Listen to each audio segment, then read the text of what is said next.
engineer sa gitna ng dilim. Kahit sa panaginip nagme-measure pa. Sa wakas, nasimula na ang bahay ni Judy at Giling. Engineer. At napakahusay ng mga nakuha namin ng karpentero, masisipag at mabibilis. Engineer. Sana tuloy-tuloy ang pagsisipag para mabilis matapos ang bahay. Engineer. Kaya tingnan muna natin ang ginagawa nila bahay ni Judy at Giling. Engineer. Napakabilis ng araw, napakabilis din magtrabaho ng mga trabahador. Engineer. Kaya ako'y natutuwa at bilis atang matatapos ang bahay ni Judy at Giling. Engineer. Engineer, pwede pong tama na po. Kakain na po kasi kami. Pagod na po kami. Kakapaypay. Sige, sige. Ba't kasi dalawa? Sige, magkain na muna kayo. At babantayin ko yung mga trabahador natin. Dali, kain na muna kayo doon.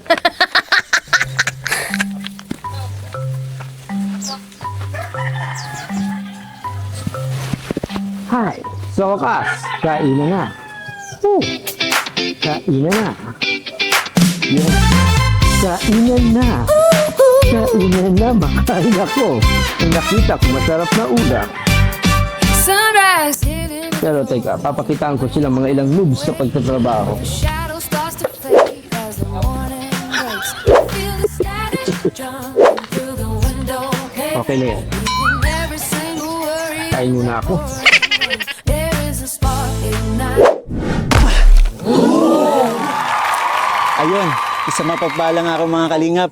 Muling nagbabalik po Kalingap Picoy. And syempre, sa mga bago pa lang sa akin channel at sa mga hindi pa po nakasubscribe, kayo po inanyayahan ko mag-subscribe sa akin channel. Pero please hit the notification bell na rin po para lagi kayong updated sa mga videos na aking upload. Huwag kalimutan, Kalingap Picoy. And syempre, don't forget po to support ang aming ama ng Kalingap, Kuya Vil Santos Matubang, Ate Edna Vlogs, and syempre, Kalingap Rob at ang kanyang second channel, Kalingap Tahanan, at ang kanyang personal channel, Rob Matubang. So, today po, update para sa pabahay natin kila Jovi. Nakakatuwang isipin na ang bibilis sa mga nakuha nating mga karpentero. Ang bibilis silang gumawa. Parang ang galing ng tagabantay ko dito Engineer! Ano yung bitbit mo? English sa pala? Yeah, ito ang tinatawag na long shovel. Shovel. Galing mo naman magbantay. Oo, inagahan ko dito. Pero hindi mo naman hinihigpitan ng ating mga Hindi nga. karpentero? Hindi sila pwedeng higpitan kasi nga malalaki ang katawan. Takot ka? Oo, baka ano yun ako yan. Pagdating ko nga dito, sabi ko, Sir, kumusta? Sinabihan ako, kumusta? Magtrabaho ka?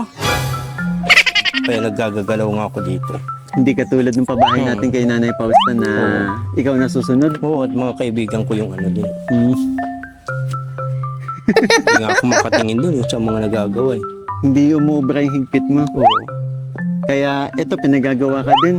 Kaya nga, mukhang may iwan pa ako dito dahil pinagtatrabaho nila ako. Kailangan daw nila lang helper. Hmm. Pero feeling ko kasi masama yung loob nila sa'yo. Bakit naman? Kasi nauuna ka palagi sa pagkain. Hindi ko naman kinainan yung binawasan yung pagkain nila. Inamoy mo lang. Ano ka, pusa? Hindi.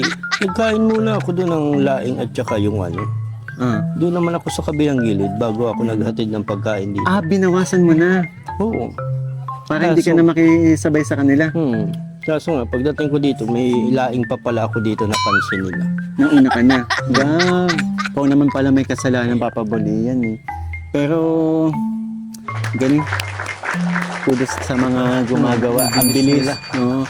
Mahirap kasi hukayin to eh. Kaya doon lang tayo natagalan. Pero ito na, nasimulan na. At syempre, Bimbi, siguro pwede mong ipakita bilang update sa ating bilang update sa ating ginagawang pabahay. Let's go! Sa ilalim ng init at ulan, may pamilyang luhay di matakasan. Sirang bubong at dingding na manipis, pangarap nila'y tahanang mahimik.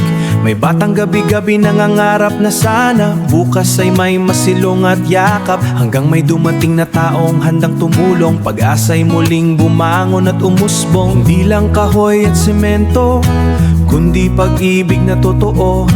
Bawat haligid, bawat pinto, may kasamang pusong wagas at sakripisyo. Ito ang pabahay ni Mikoy, handog na pag-asa sa bawat buhay. Munting tahanang puno ng saya, na dati pangarap lang nila. Pabahay ni Mikoy, ilaw sa dilim, sa bawat pamilya'y bagong damdamin. Mula sa hirap at lungkot ng kahapon, ngayon'y may tahanang may tuturing na mata.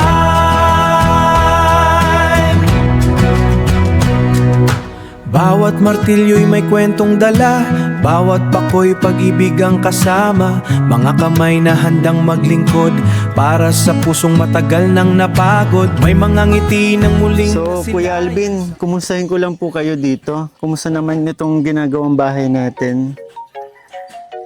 Okay naman po at tatuloy-tuloy yung trabaho namin ngayon. Saka ang bilis ninyo ha. Dito lang talaga kayo nahirapan dun sa paghuhukay. Mahirap po matigas yung paghukay, matigas yung lupa. Pero since nahukay na natin, mabilis na itong may ano. Mabilis na po yan maiangat. Oo. So ang ano natin dito, dadampingan natin to, di ba? Opo, So, yung base doon sa napag-usapan kasi yun nga, bumabaha. naabot ng tubig yung ano nila, bahay. Kumusta naman po yung ano, mga nakakasama nyo sa paggawa po? Okay po, magaling naman. Saka si John, skilled John no? Skilled. Sa mga hindi po nakakaalam, ito po ay bayaw ni Bimbi, si Kuya Alvin. Si Bimbi ang nag-recommend na yun, na para gumawa dito sa ano. Di ba Bimbi? Ayun. So, wala naman tayong problema dito kuya sa pag ano. Wala naman po. Oo. Okay. Ayos nga nakakatuwa kasi parang kailan lang nahihirapan sila magukay nung huling update natin pero ngayon no, bilis, nakakatuwa. Sige kuya, maraming salamat po. Sige po. Eto na si ano na, Jan. Oo. So Jan, kumusta? Tagalog ha, Tagalog. Tagalog. Tagalog dapat ang salita. Tsaka mabagal. Practice muna. Anong pangalan mo? Jan. Yan. Pagalan mo pa. Jan. Jan. Yung last vlog natin, masyado pa daw mabilis magsalita. Hindi nila naiintindihan. Kaya babagalan mo. Tsaka Tagalog. Tagalog. Nahihirapan ako dyan Yun, katulad yun. Mabilis. Mahihirapan ako dyan Pero John, kumusta? Okay naman? Okay ka naman? Okay naman kayo dito? Ayos naman po. Ayos naman po ang mga sama ng Dio. Pag Okay lang. Kung ano, si B dyan kasi, hindi ka ba taga dito dyan? dahil po. Taga saan ka? Ay, hindi po pala. Oo, sige. Ano po ako, taga Pasakaw. Kamsur naman pala, kaya purong pagbibikol yung pananalita niya dyan. Nakaasawa lang po ako dito ay sa Dait. Kaya, ayun. Hindi natatanggal yung pagbibigol. Oo. Kaya intindi naman. Di ba? Pero dyan, yun, nakausap ko si Kuya Alvin kanina. Yun nga, dito nahirapan lang naman kayo sa paghuhukay, di ba? Yun po. Kasi ang tigas. Matigas na po talaga yung lupa dahil yung tubig po na ano po siya na dadampingan po siya lalo, yung nadulusok. Pero nakakatuwa no kasi ang linis niyo magtrabaho na. Pag na naman po yan, pag naitaas na namin lahat, mapatungan namin lahat, mabilis na po talaga yan. Yung Parang hindi pagkukay tayo po. abutin ng isang buwan dito, no? Eh po, may angat po yan. Hindi pa po isang buwan. Angat na po yan. Oo. Yung ano lang po yan, ang mababagalan tayo. Yung pagpipinis na po. Dahil finishing na po yun ay. Finishing na ng pagagawa. Ito po kasi asintala pa lang. Kaya mabilis ang itaas. Ano naman yung nararamdaman mo na yan, makikita mo yung mga kapatid mo na rin turingin yung mga bata, di ba? Na, Opo. Ang pakiramdam ko po talagang maligaya dahil makikita ko naman sa sunod yung mga bata, may mga sarili na silang bahay, maganda na yung bahay nila. Hindi tulad ng una. Yung pangako po sa kanila ng dati, makapabahay lang kami ng, yung half body lang po baga. Tapos yung may flooring lang yung loob. Tapos, ngayon, pasalamat talaga po ako sa inyo sa mga kalingap, mga family ng kalingap dahil natupad po yung pinapangako ko pa sa kanila na makabahay po sila.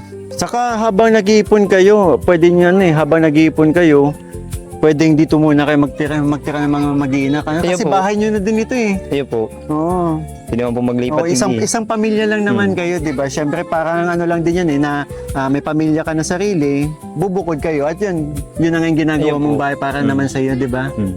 Pag nakapag-ipon-ipon ka. Kaya parang nag-iipon-ipon lang po ay. Mm. Pero pasalamat po tayo sa mga kalingap na pasimulan po itong bahay. Mabilis. Hindi ako magta-translate. Sige, sige. Anong sabi mo? Pasalamat ako sa mga kalingap dahil Wait. Nagpapasalamat daw po siya sa mga kalingap dahil natuloy yung pabahay ni Kuya Mikoy sa si Joby tulad ni Joby. dahil daw po natuloy yung pabahay ni Mikoy kila Juby. Tapos buong puso po ako nagpapasalamat tapos ako po yung nagagawa. Talagang malaking tulong na po ito sa akin dahil nagtrabaho na ako tapos mapapabayan pa sa Joby. Buong puso daw po siyang nagpapasalamat. Naiintindihan talaga. Hindi naman na mabilis magsalita eh. Tagalog ka. Para hindi na tayo maglagay ng translate. Hindi na rin kailangan Tagalog na magsalita si Jan. Pambihira ka. Kasi buong puso ko ako nagpapasalamat sa mga sa akin. Ako na ang magbabay. Yan, Jan, pagpasensya mo na. Siyempre, tumatanda na ganyan talaga yan. Citizen ID.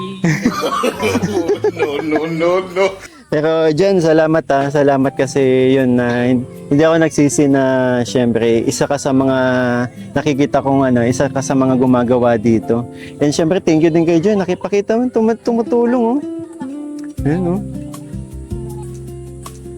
Sige Jan, salamat salamat. Sa inyo. Mm. Bye-bye.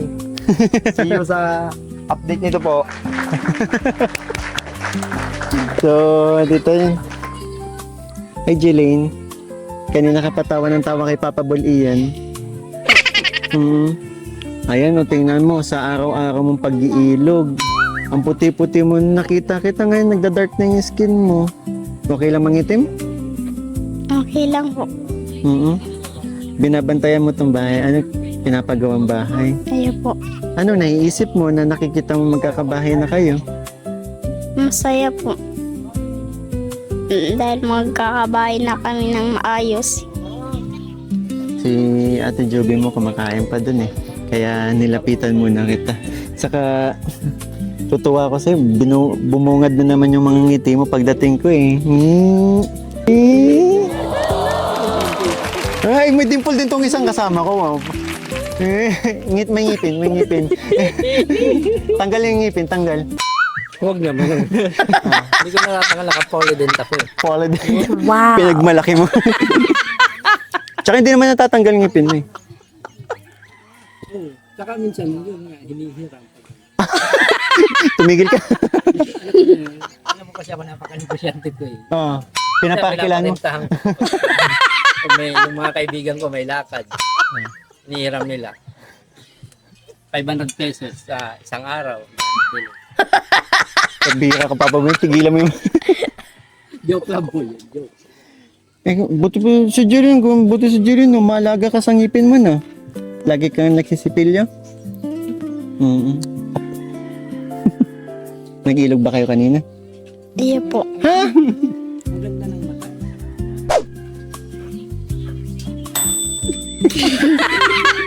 Nagawa na naman.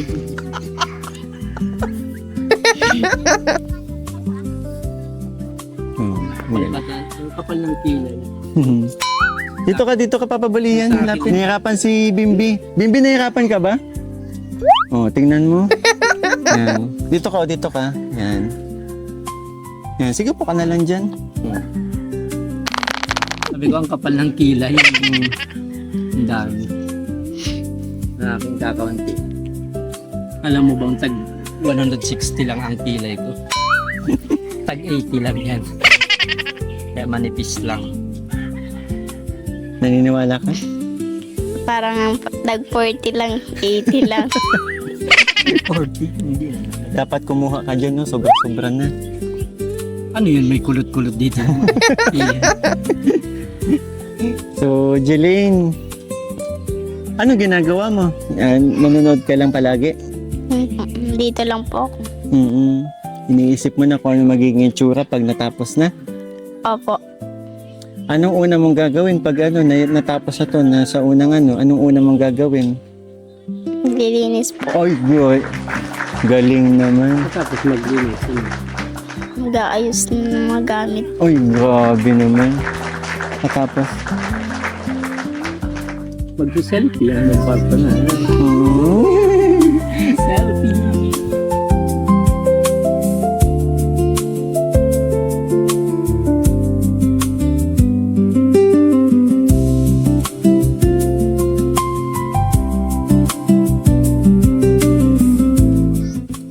My day. My day mo yan. Minsan ba naisip mo, Jeline, na magkakaroon kayo ng ganitong bahay? Nung wala pa? Hindi. Pero nung nakilala mo ako, naniniwala ka na matutuloy yung pabahay. Opo. Wow. May tiwala kayo kay Kalingap ni Koy? Meron po. And syempre, eto na yun. Nasimulan na natin. At hanggang ngayon na lang yung mga karpintero. Biro lang. Hindi, tatapusin natin to. Anong kulay na nga ulit? Pink, Saka? white. Wow. Alam na talaga ng mga bata. Kumusta naman kayo dun sa dun sa tindahan? Kasi alam ko nagsisiksikan kayo matulog dyan eh. Opo. Hindi- Sisiksikan po kami dyan. Pero okay lang naman. Pansamantala lang naman yun, di ba? Asan na pala si Tatay Joseph, Jeline? Wala pa po. Di pa nagaan. Ilang, Uwi. gano'n nakatagal wala si Tatay Joseph? Wala. Pero alam mo kung saan pumunta? Hindi po araw. Hindi nagpaalam kung saan umalis. Basta po nakahilingo po ito. May darang bag.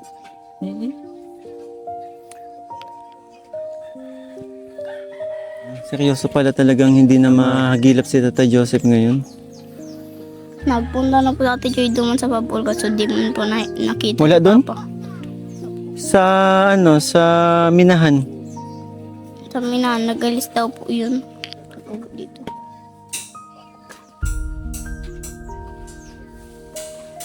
Next mission.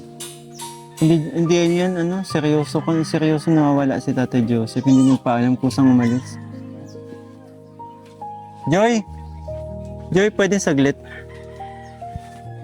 Joy, mag-isang linggo na wala si Tatay Joseph ah. Yeah, po. Nagtampo daw po ito kay Kuya kasi daw po, nasagot daw po ni Kuya. Nung lasing po si Kuya. Ng piyesta. Kaya daw po Fiesta, nag-alis. May 5, Nagtampo po kay Kuya. walang pakiramdam. Wala po. Hindi nga po namin alam kung nasaan nagpunta. Kahit walang cellphone dala. Dala lang po yung gamit niya sa bag.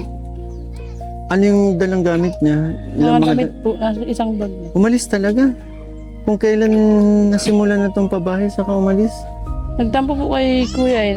Pero nasagot. kahit nagtampo, siguro lilipas din naman ng tampo eh, di ba? Baka mag-uwi man po eh. Pag baka palamig lang po ako. Pero may mga alam ka bang pupuntahan? Sabi mo kasi wala kayong idea eh. Baka nga po nagpa-kamsur. Kamso, bakit? Sinong pupuntahan niya dun? May gagawin daw po siya dun ay. Sabi niya daw po, gusto niya daw po yung puntahan. Pero sana kahit papano nagpasabi sa inyo, di ba? Kasi mga bata nag-aalala.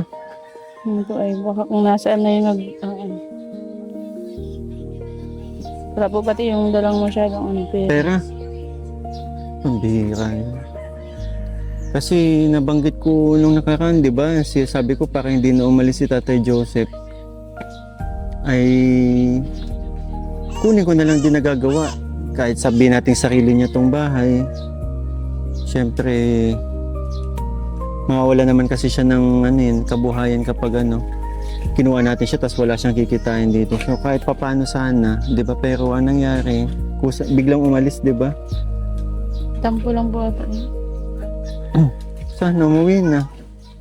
Kasi ilang araw nang sa araw-araw na pagbabalik ko dito, nagtataka ako, hindi ko nakikita si Tatay Joseph. At syempre, itong mga bata, nag-aalala na din.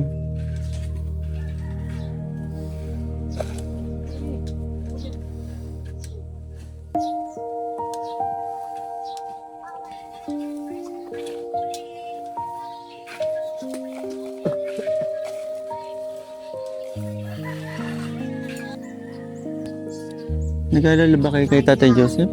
Po kasi kung ano po mangyari kay Papa. Tsaka naman po, yung mapabahay na po, tsaka naman po nag-alis si Papa. Nag-aalala ka kay Tatay? Opo.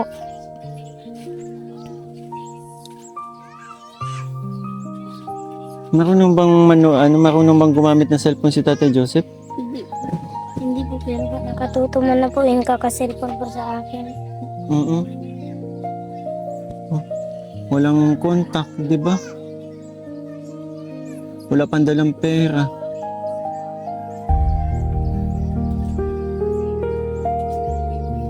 Meron daw po yung pera si Papa. Yung sweldo niya. Yung nasa 800. Naku, pambihira. 800 pesos. Isang linggo na siya nawawala. Kulang yun. Oo naman si Tatay Joseph. Wala po ting dalang pagkain. Mga damit lang po.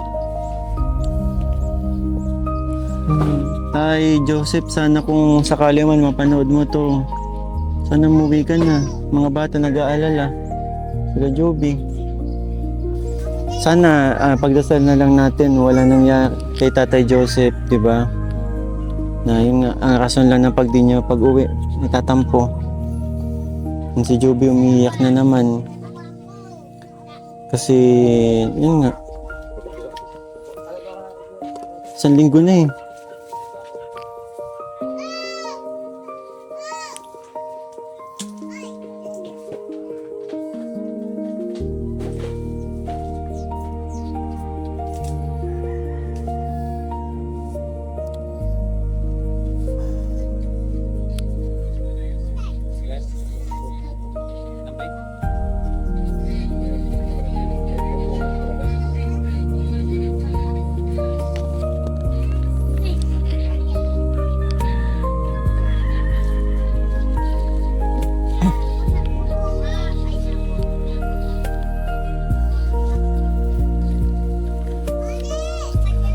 Mga kalingap, siguro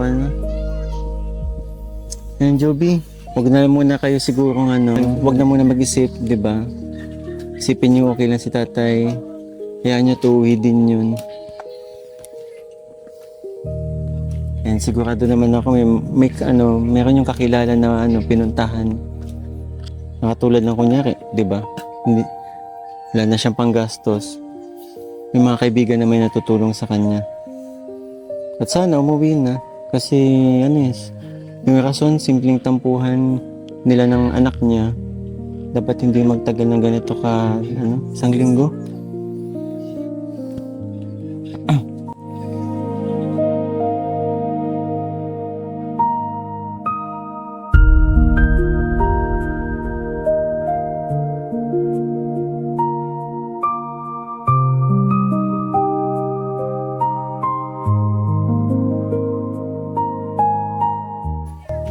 So ayun mga kalingap, itong vlog na to ay update po sa inyo na dahil nga nasimulan na natin ang pabahay kila Joby. And nakakagulat lang yung mga pangyayari.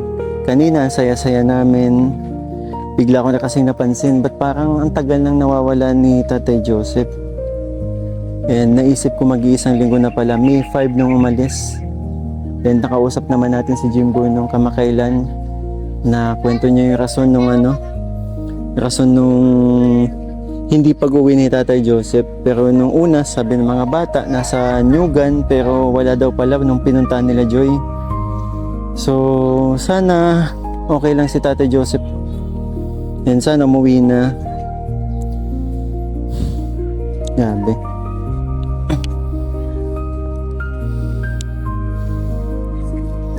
So, ito po.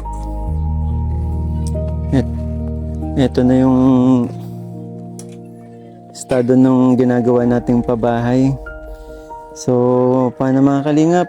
Bali, hanggang dito na lang muna po ang ating vlog and update po sa pabahay nila Juby. And syempre, nais ko lamang po magpasalamat syempre sa mga tumulong po at nagpaabot ng blessings po para sa family nila Juby. And gusto ko po magpasalamat na nagpaabot po ng tulong. Tita Jo Baladay nagpaabot ng 5,000 para sa pabahay nila Juby. And Mamita LB po ulit nagpadala ng 2,000. Maraming salamat po. And syempre gusto ko din po magpasalamat sa mga yun na every time na may premiere tayo na nagpapakulay po, doon tayo kumukuha para syempre ito sa mga ginagawa nating project na pabahay. And syempre sa mga nagmamarathon, napaka-importante po ng partisipasyon po ninyo. Syempre yung mga hindi nag-skip ng ads, maraming salamat po sa inyo. And syempre sa mga sumusuporta po sa aking channel, Kalingap Mikoy. At syempre, sa Team Kalingap po, maraming salamat. And thank you Bimbi, Papa Bol Ian, sa pagsama sa akin sa mission na to. And si Richie, hindi nakasama ngayon, busy. May ganap sila ngayon ng family nila. And ayun po mga Kalingap, hanggang dito na lang po. Kuya Val, Kalingap Rab at Edna, maraming salamat po sa pagkakataong ito. So, one Kalingap, one family sa isang tahanan.